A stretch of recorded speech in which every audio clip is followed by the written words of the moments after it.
आज हम चर्चा कर रहे हैं कार्ल मार्क्स के उत्पादन प्रणाली। कार्ल मार्क्स जो कि एक जर्मन विचारक हैं और जिन्होंने द्वंद्वात्मक परिप्रेक्ष्य से सामाजिक घटनाओं का अध्ययन किया है। द्वंद्वात्मक परिप्रेक्ष्य से तात्पर्य एक ऐसा परिप्रेक्ष्य जो वस्तुओं को परफेक्ट नहीं मानता है और उसमें हमेशा कमियां निकालता है और उन कमियों को दूर करने के लिए उसमें नए नए परिवर्तन करता है और वस्तु को और अच्छा बनाने की तरफ बल देता है।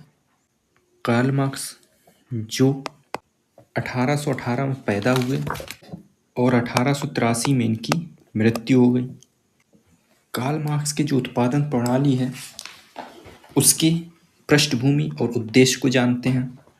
तो जो मार्क्सकालीन यूरोपीय समाज था वहाँ वो एक पूंजीवादी समाज था और पूंजीवादी समाज में कई सारी समस्याएं निकलकर सामने आ रही थी जैसे, और उन समस्याओं के अध्ययन हेतु मार्क्स ने जो पूर्व प्रचलित दृष्टिकोण और नजरिया था सामाजिक घटनाओं के अध्ययन का उसको खारिज किया और एक अपना दृष्टिकोण प्रस्तुत किया। जो मार्क्सकालीन समाज था उसमें औद्योगिक क्रांति और वैज्ञानिक क्रांति ने तीव्र सामाजिक परिवर्तन को संभव बनाया। इस सामाजिक जो परिवर्तन और विकास था इसका हीगल द्वारा आदर्शवादी दृष्टिकोण प्रस्तुत किया जा रहा था। कार्ल मार्क्स ने इस दृष्टिकोण को चुनौती देने के लिए भौतिकवादी दृष्टिकोण प्रस्तुत किया। अपने भौतिकवादी विश्लेषण द्वारा कार्ल मार्क्स ने सामाजिक परिवर्तन और विकास को समझाने का प्रयास किया। उत्पादन प्रणाली का अर्थ वस्तुओं और सेवाओं के उत्पादन एवं संगठन के तौर तरीके को उत्पादन प्रणाली कहते हैं, जो आधार है समस्त सामाजिक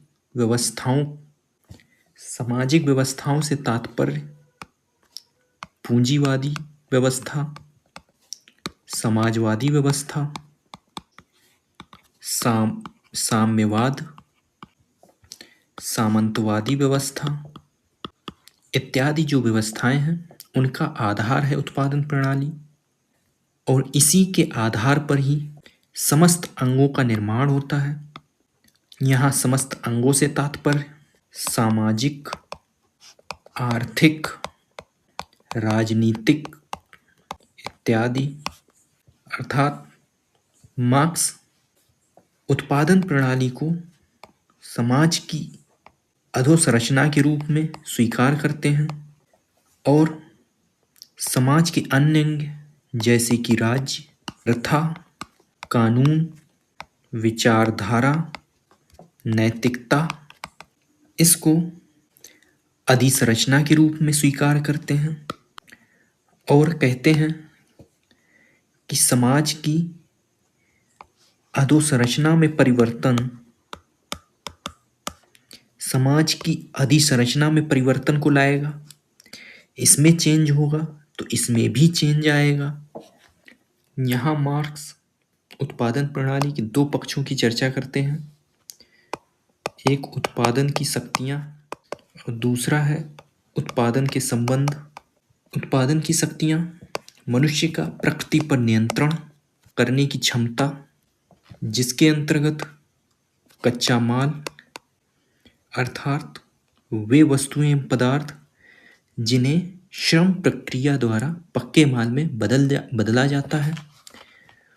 उत्पादन के साधन कच्चे माल को पक्के माल में बदलने की प्रक्रिया में उपयोग किए जाने वाले मशीनी एवं उपकरण तथा श्रम शक्ति शामिल है, जिसके माध्यम से मनुष्य प्रकृति का दोहन कर अपनी आवश्यकताओं को पूरा करता है। वहीं दूसरी ओर मार्क्स उत्पादन के संबंधों के बारे में बताते हैं कि उत्पादन की प्रक्रिया में शामिल व्यक्तियों के मध्य निर्मित संबंध से है, जो अनिवार्य होते हैं और ये मनुष्य की इच्छा से स्वतंत्र होते हैं। अर्थात उत्पादन के साधनों पर स्वामित्व एवं वंचितता के आधार पर निर्मित संबंध, जैसे स्वामी दास, सामंत किसान, पूंजीपति मजदूर के बीच के पारस्परिक संबंध। आगे बढ़ते हैं। अब चर्चा करते हैं उत्पादन प्रणाली में परिवर्तन तथा विकास एवं और इसके कारण के बारे में मार्क्स ने क्या बताया है। मार्क्स ने अपने विचारों को द्वंद्ववादी दर्शन पर आधारित करते हुए अपने विश्लेषण में उत्पादन प्रणाली में जो कमियां थीं, जो अंतर्विरोध था, उनको उजागर करने का प्रयास किया है। इसमें कुछ प्रश्नों के माध्यम से हम देखेंगे कि मार्क्स ने क्या उजागर किया है और परिवर्तन और विकास और इसके पीछे का कारण क्या बताया है।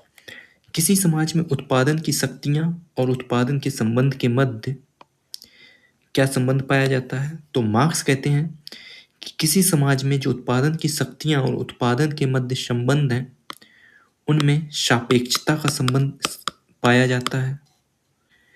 अर्थात उत्पादन की शक्तियों में परिवर्तन उत्पादन के संबंधों में परिवर्तन के सापेक्ष होता है। जैसे जैसे उत्पादन की शक्तियों में परिवर्तन आता है, वैसे वैसे उत्पादन के संबंधों में भी परिवर्तन आता है।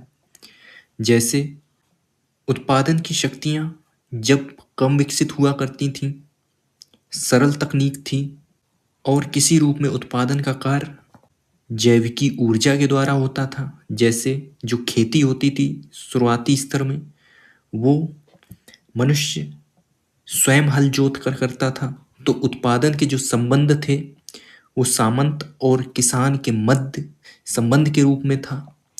परंतु जब उत्पादन की शक्तियों में विकास होता गया और उत्पादन मशीनों के द्वारा होने लगा, तो उत्पादन संबंध पूंजीपति और श्रमिक संबंध के रूप में बदल गए।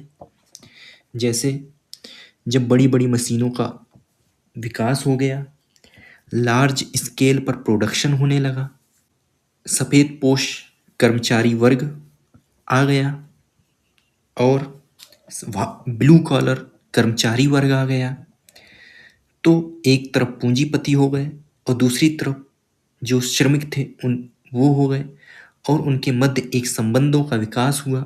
और इन संबंधों के विकास का कारण क्या था, जो पहले एक व्यवस्था थी जो सरल मशीन पर आधारित थी, जो सरल तकनीक के द्वारा उत्पादन होता था, खेतों में उत्पादन होता था, वहाँ पर एक किसान होता था और दूसरा एक सामंत होता था।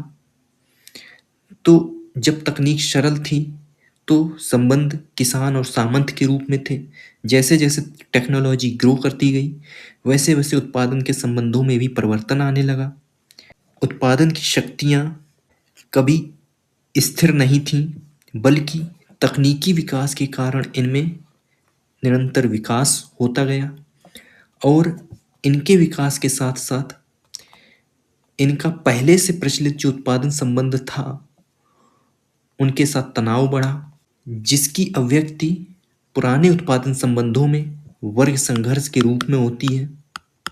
पहले से प्रचलित उत्पादन संबंधों में जो स्वामी वर्ग था, वह उत्पादन संबंधों में परिवर्तन का विरोध क्यों करता है, तो वो परिवर्तन का विरोध इसलिए करता है क्योंकि नवीन उत्पादन की शक्तियाँ पहले से प्रचलित उत्पादन संबंधों में परिवर्तन की मांग करती हैं।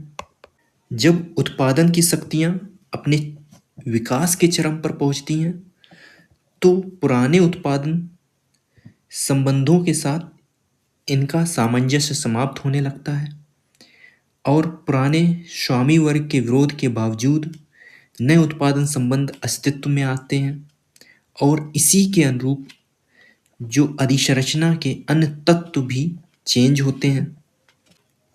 अब मार्क्स यहाँ पर ऐतिहासिक रूप से उत्पादन प्रणाली का विकास कैसे हुआ है, इसको समझाने का प्रयास करते हैं और कहते हैं कि यूरोपीय इतिहास के अपने भौतिकवादी विश्लेषण में मार्क्स ने उत्पादन प्रणाली के 3 स्वरूपों की चर्चा की है।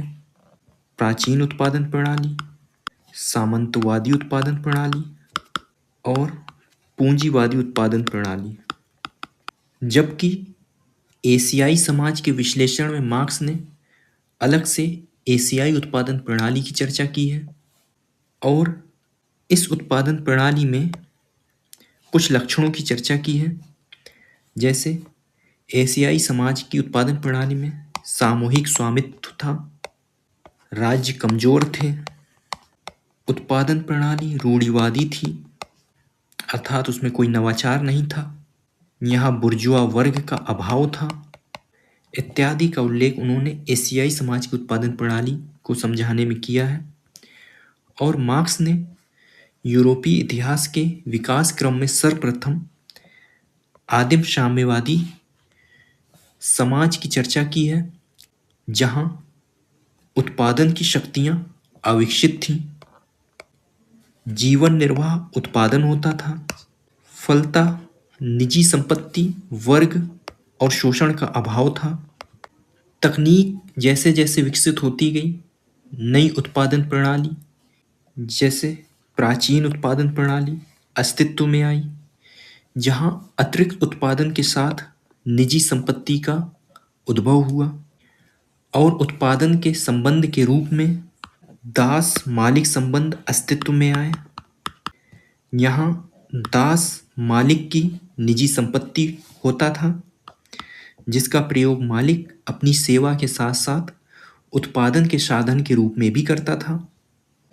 पुनः उत्पादन की शक्तियों में विकास के साथ जंगलों को काटकर व्यापक कृषि कार्य किया गया और सामंतवादी प्रणाली अस्तित्व में आई, जहां कृषि भूमि उत्पादन के प्रमुख साधन थे और उत्पादन के संबंध के रूप में सामंत और अर्धदास किसानों के बीच पारस्परिक संबंधों का उद्भव हुआ।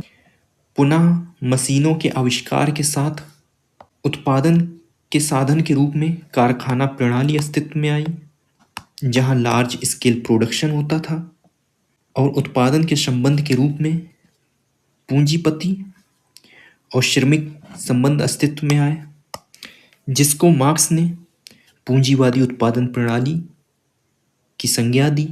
पूंजीवादी उत्पादन प्रणाली में पूंजीपतियों ने निजी लाभ हेतु एक स्थान पर बड़ी बड़ी मशीनों से व्यापक स्तर पर उत्पादन का कार्य किया। उत्पादन के इन नवीन साधनों पर पूंजीपतियों का स्वामित्व होता था और अपने श्रम से उत्पादन का कार्य करने वाले जो लेबर या श्रमिक इन साधनों के स्वामित्व से वंचित होते थे।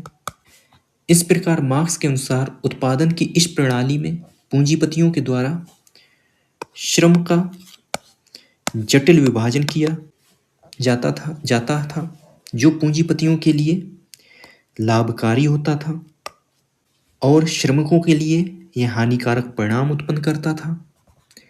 इस उत्पादन प्रणाली में पूंजीपतियों द्वारा अतिरिक्त मूल्य का शोषण कर लिया जाता था और श्रमिकों की हालत अति दयनीय और अलगावित हो जाती थी। मार्क्स कहते हैं कि इतिहास के उद्विकास के क्रम में यह पूंजीवादी अवस्था जो है वो स्थायी नहीं है। यहाँ भी द्वंद्व के नियमों के कारण परिवर्तन होगा और नए उत्पादन की शक्तियाँ और उत्पादन के संबंध विकसित होंगे, जहाँ आदिम साम्यवाद की तरह भौतिक साधनों पर संपूर्ण समाज का स्वामित्व हो जाएगा, निजी संपत्ति का उन्मूलन हो जाएगा, उत्पादन का उद्देश्य निजी लाभ या संग्रह न होकर आवश्यकता पूर्ति होगा, जटिल श्रम विभाजन की आवश्यकता नहीं रह जाएगी, स्वामित्व और वंचितता पर आधारित परस्पर विरोधी वर्ग संबंध समाप्त हो जाएगा और सहयोगी उत्पादन संबंधों के साथ संयुक्त होकर मनुष्य प्रकृति का दोहन करेगा और अपनी आवश्यकताओं को पूरा करेगा। मार्क्स ने इस अवस्था को साम्यवाद की संज्ञा दी है और कहा है कि इतिहास के उद्विकास के क्रम में या उत्पादन प्रणाली के विकास के क्रम में कोई भी अवस्था दोहराई नहीं जाएगी। इस प्रकार से मार्क्स ने उत्पादन प्रणाली के बारे में अपने विचार दिए हैं। हालांकि इस विचार में कुछ विद्वानों ने इसकी आलोचना की है, उसको हम अगले वीडियो में देखेंगे। तब तक के लिए धन्यवाद।